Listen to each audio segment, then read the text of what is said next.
So if you could share with me just a moment of not patting yourself on the back, but where you actually could sit back and reflect and say, we did it, right? Like where there's a moment where a moment of hope or a success story that you could share with me. Well, I think part of it is being built on the fact that one son has spent a decade at this. Yeah. And the other son has spent, I think he's in his 5th year at this. So there's a lot of buildings that have been created, but there's an interesting story up in San Francisco.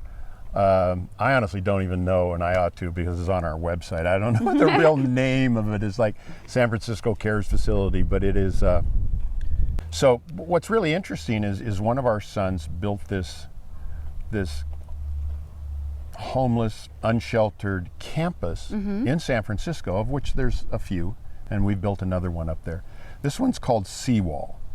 And what's interesting about it is on the Embarcadero, right across the street from the bay, probably about 400 yards from the Bay Bridge, nestled amongst multi-million-dollar condominiums. Sure.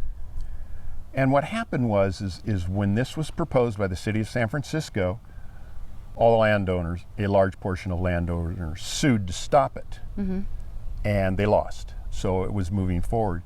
And as it was being built, there was still a lot of angst and a lot of that. But what ultimately happened, and this is where I think it works really well, the service provider and the guests of Seawall gave every resident in the neighborhood a phone number that would be monitored 24/7. So if there was anything untoward, whether it was around Seawall or down the various streets, loitering, camping, garbage, anything, needles. All they had to do was call that number, and the management and the service provider and the guests would immediately go deal with it without ever having to call the police. First Christmas, residents brought presents. It's so awesome. Then they brought clothes. Then they began to bring food. Then they began to donate money.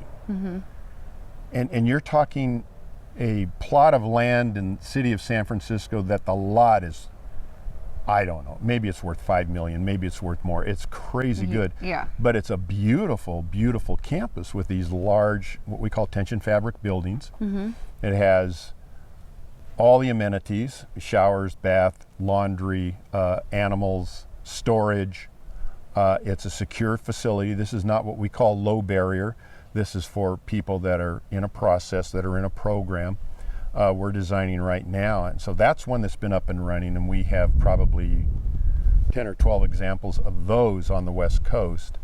But we've designed, my youngest son, David, has designed a 16-acre campus up in Roseville for Placer County that will have everything from what we call a low barrier shelter. That's in regards to Martin v. Boise, where you can't take anybody off public property unless you can provide a proper bed. And so it has a 200-bed low shelter barrier.